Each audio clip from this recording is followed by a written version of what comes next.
Well, thank you. It's always a pleasure to be here. I hope I can figure out how to do this thing, and it is going to be very difficult to follow these dynamic speakers. It's a great pleasure to be on with them, and hopefully my thing will come up here in a minute. Oh, the problem is it's... no, well, but you've got to have a fast computer that has a hard drive that's working, Randall.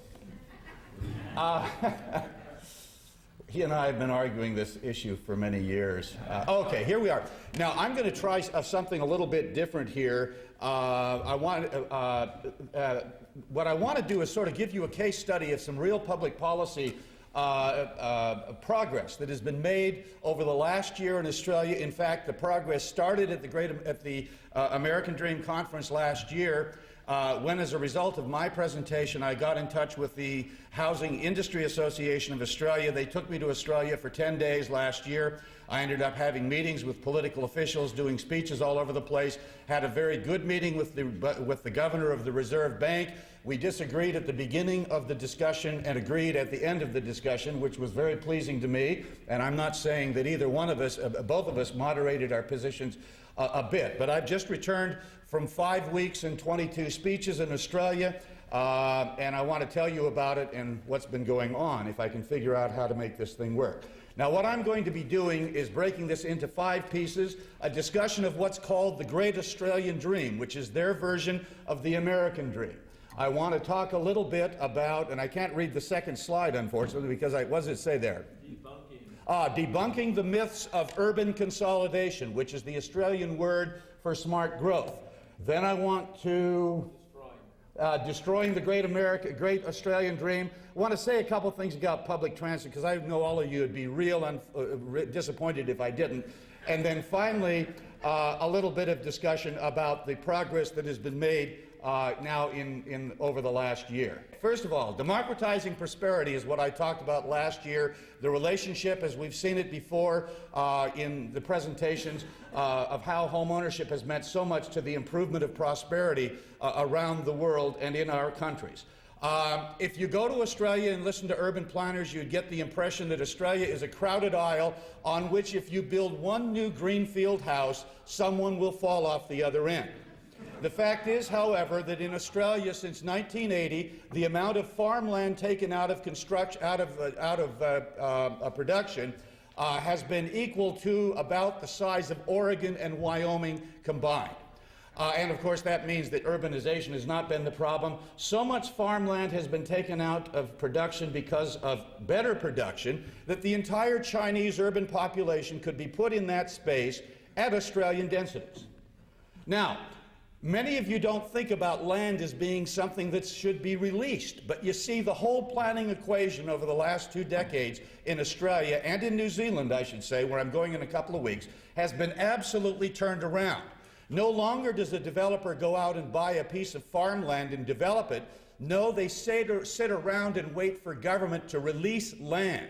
You don't have any rights to your property at all. You have only rights once government gives them to you. A sign from the southern suburbs of Adelaide last year. So this is what they're faced with in Australia, a real problem, a real housing shortage problem that has created California-style housing affordability difficulties.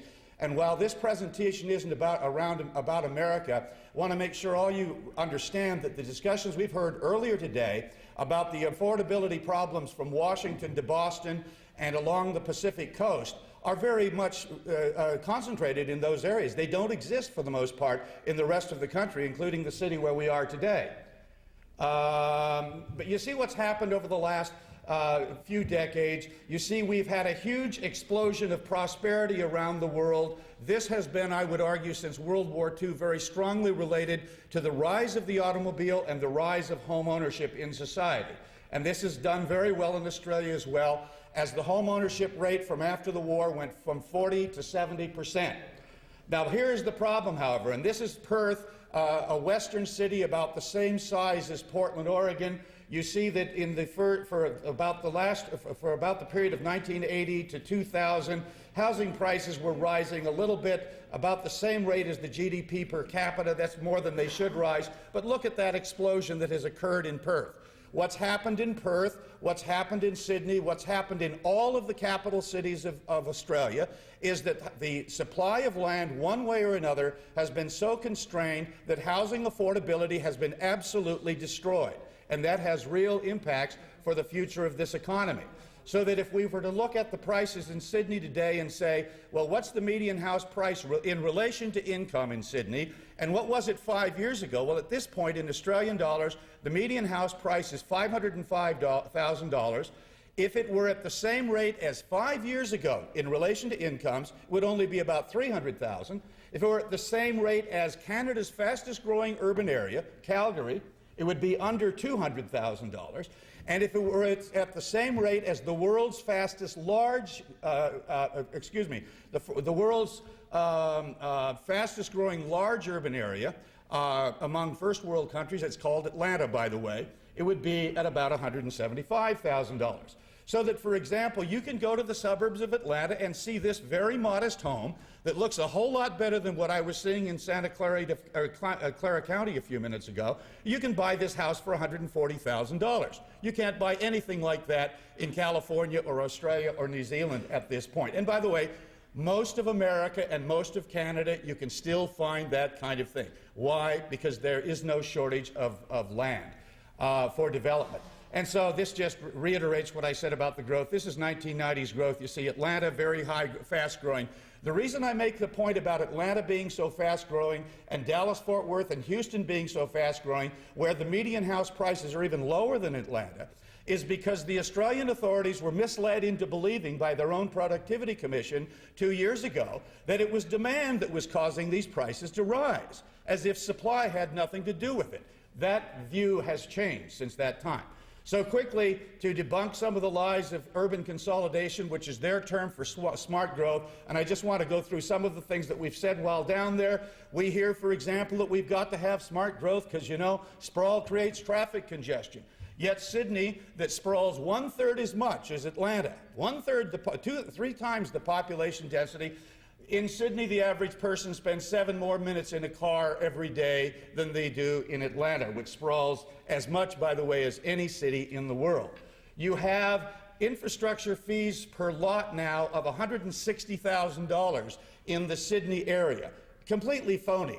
A leftist professor at the Australian National University has basically greatly decried the whole basis of developing infrastructure fees in Australia, which have greatly increased costs. The governments in Australia, the state governments, like to think that they can force all new development to be infill, sort of like the SCAG 2% plan for any of you from Los Angeles. Well, here's what they're doing to these nice old neighborhoods. You can see one 20-story building there. The other behind the trees, you can see another.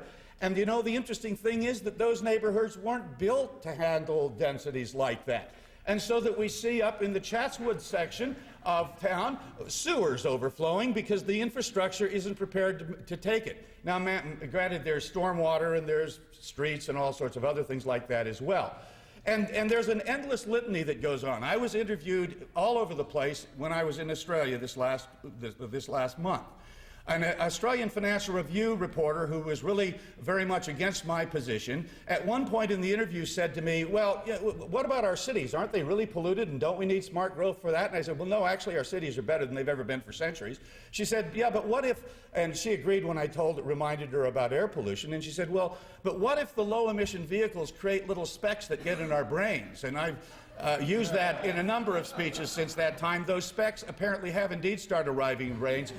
And by the way, she was crazy enough to put that in her article. I'll be using it forever.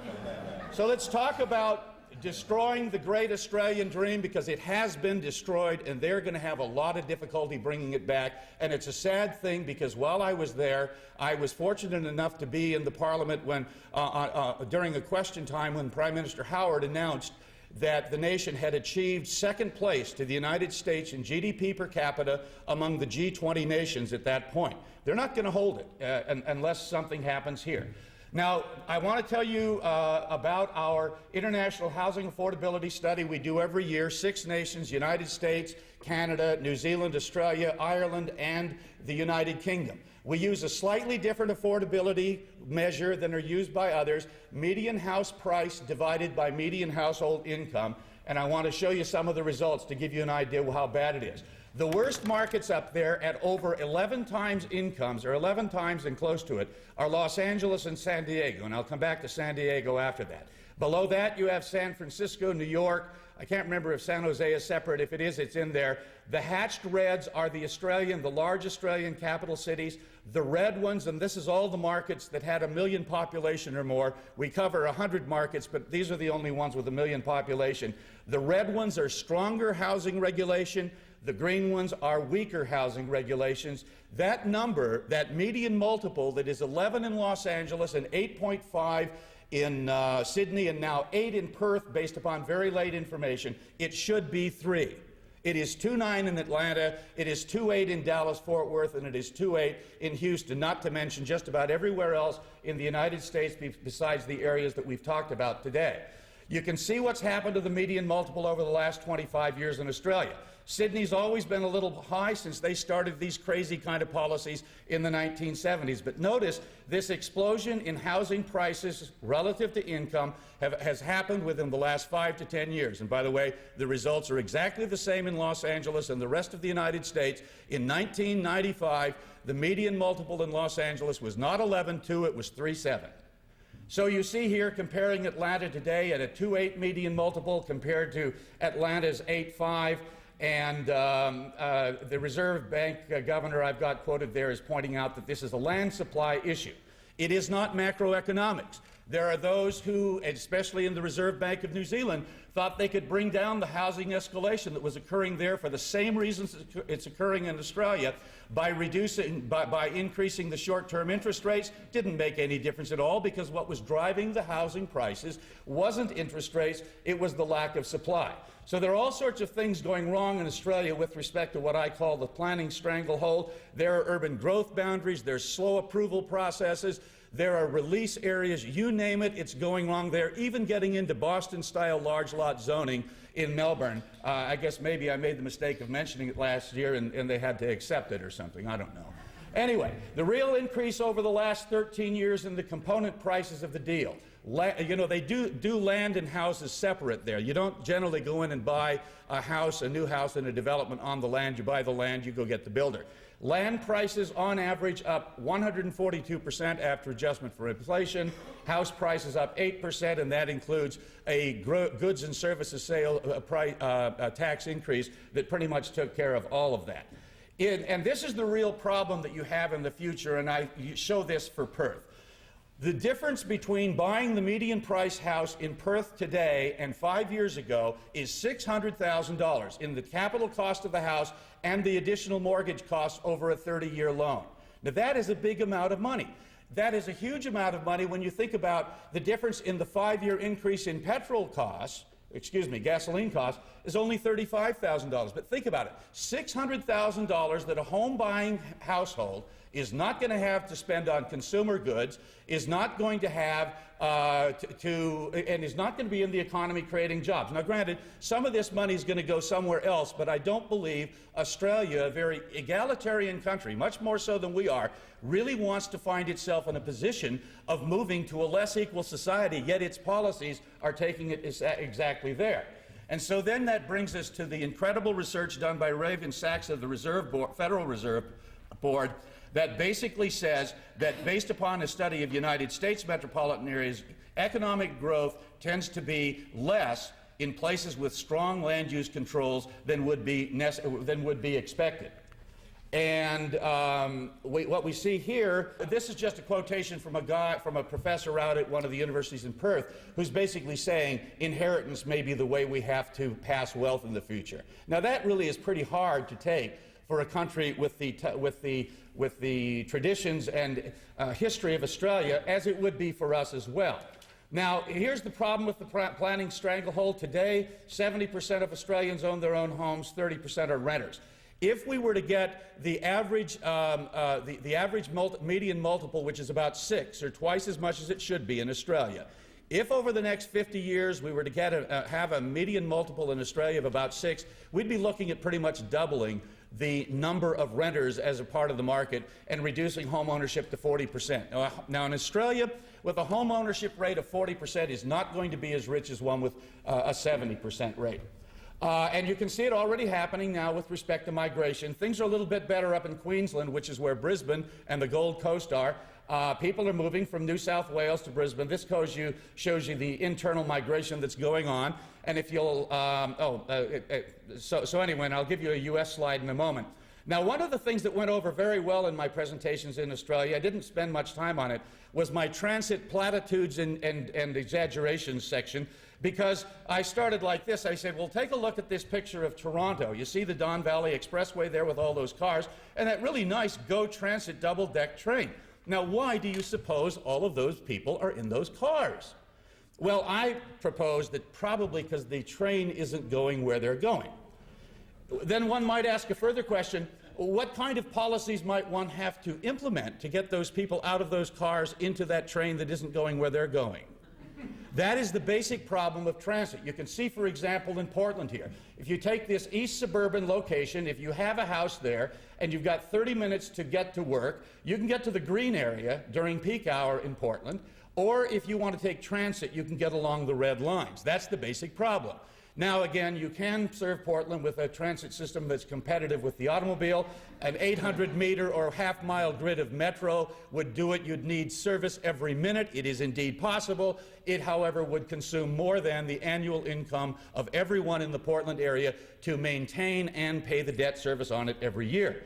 Now, beginning the recovery process, you know, one of the things we hear about Australia, Sydney has no land for development. This is the southern suburbs of Sydney, by the way.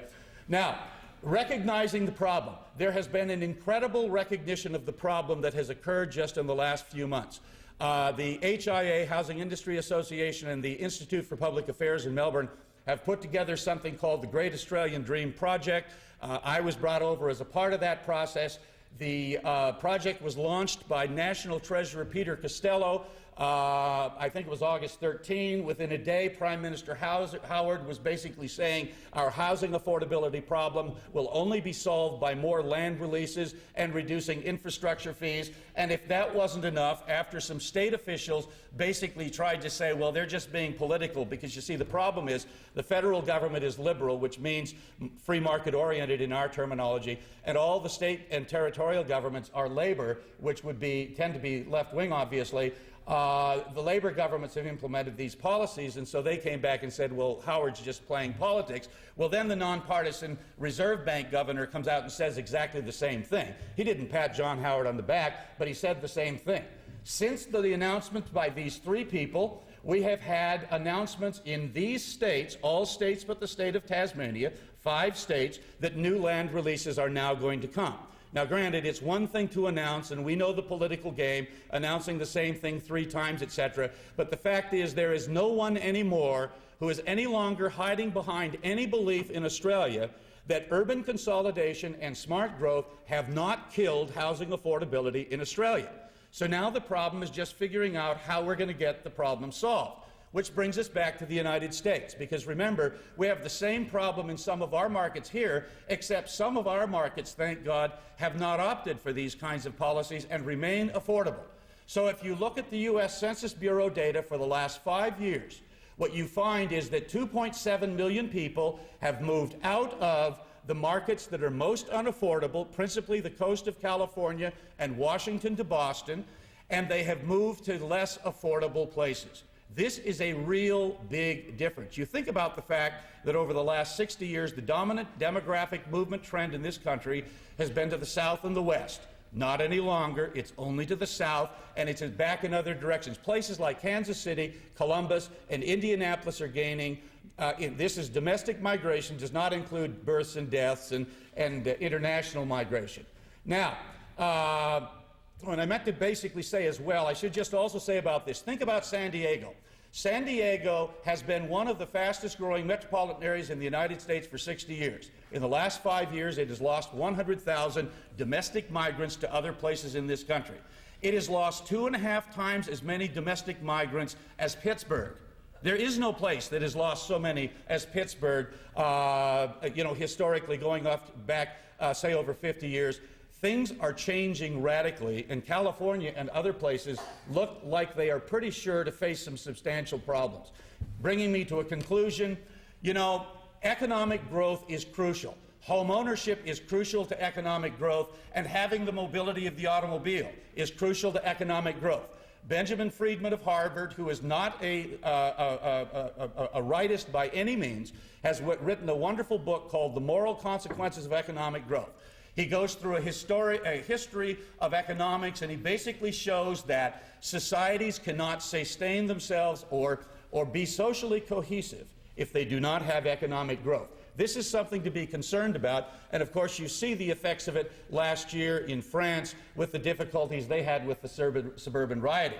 Which brings us sort of to the thinking about the competition that we in the United States and Australians and New Zealanders face. It is a more competitive world. This is Shenzhen, China, the special economic zone just to the north of Hong Kong.